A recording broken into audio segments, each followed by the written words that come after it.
I really don't put emphasis on how people perceive me. It's for me, what's important is that people can see me as someone who's truthful, honest, and can really walk the walk, right? And they can see that, oh, if I mean to do something, then I try my best to do it. I'm Sandra Sunil. I work as a policy analyst and planner, but I wear a few different hats around the community, and I would say I'm a community member. So I'm involved with the community fridge in Charlottetown on Conley Street, and I work with my parents at their catering business and also do free monthly meal events whenever we can, and especially the Christmas Day meals that we try to do annually. So we moved to the island around when I was in grade 8, and we moved with my family, which was my mom, my dad, and my brother. And we came here from Edmonton, Alberta, and been here ever since. Yeah, it certainly evolved over time because being in a new city, a new province even, I've always wanted to feel like I fit in and really longed for the sense of belonging. So it started off by me volunteering to fit in, and that kind of evolved over time to my sense of purpose and building that sense of purpose to be in the community because I want to utilize my skills and expertise to give back to folks and help support the community in any way I can. And that really helped me find my sense of purpose, but also a sense of belonging, and helped others do the same. From stories we heard from single-parent families and households where they really struggle to find ways to have like warm cooked meals. So we really wanted to do those monthly meal events to help community members really interact, build a sense of community, and also provide them a warm cooked meal. But then we really thought about, well, once a month isn't going to do a whole lot of benefit or impact. And we thought about ideas and ways where we could have a space where folks can go to the space and take what they need, give what they can, and really have a community-centered initiative. And that's where the community fridge idea came about. And from that, we did a lot of research, spoke to a lot of community leaders and organizations and neighbors, and it really spiraled from there, and the community took it on as their own, and that's really where the success came in. It was really a community effort. Yeah, one of the biggest challenges was as unknown. It's new. No one really knew what a community fridge is, what a mutual aid project would look like. So the really aspect of it being new was the biggest challenge, and raising awareness on what it could be and helping people see what the vision would be. And I know a lot of people share that vision where we can support neighbors in a grassroots type of way.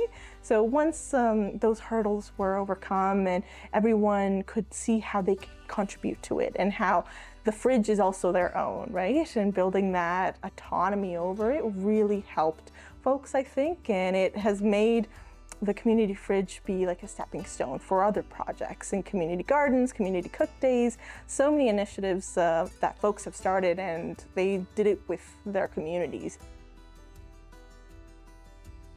With starting the community fridge, I didn't reinvent the wheel at all. It was just hearing from experiences of folks, and there was a lot of great work being done even before the community fridge came on with like the food exchange and Thurlow's work. So there's a lot of folks who've done a lot of great work in making sure that food security is a reality on PEI. So it was just more so building on that work. And there's definitely a lot more work that can be done to address the root cause, and hopefully we'll get to that ideal community someday where there's a lot more attention and awareness to the issue, but there's certainly a lot more work that can be done.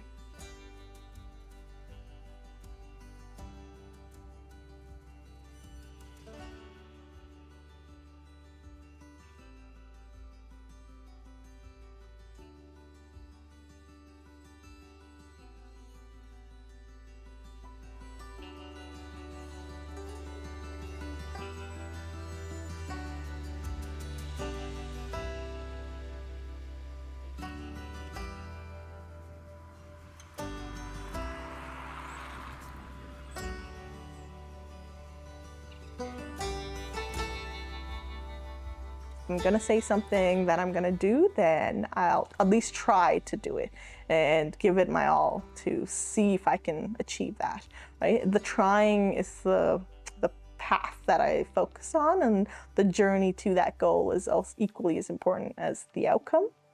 When I talk about my identity, my family always comes to mind, because for me, family is such a big part. And with my parents, my brother, they're so integral to who I am.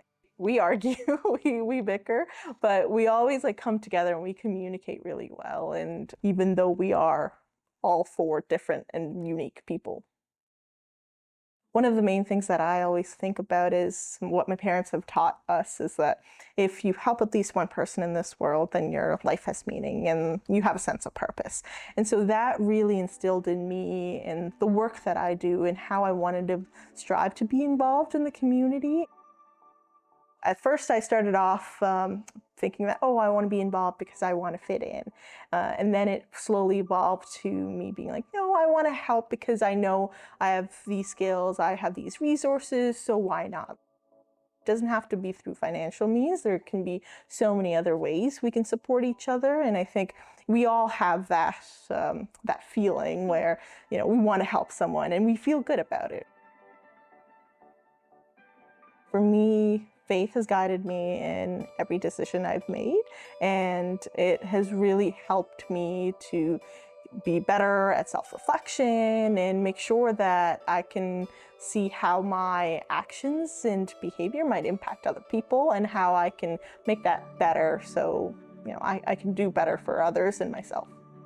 I think the biggest thing would be to treat others how they want to be treated. Everyone is unique and everyone has their own needs, and making sure we can meet those needs is very, very important. And that's one thing that I've come to learn about and really try to apply that. I always see what opportunities I can do and where can I make the most impact. And really, when I'm at that stage, I usually just try to do my best to see what I can do and stick with it and see how I can contribute. So there's no future plans for me. For me, what's important is to find a work or position or initiative, whatever it may be, that would contribute to the health and well-being of people. And that's something that I've really come to terms with and learned about myself, is I love to be in a role where I'm helping the community and it's about,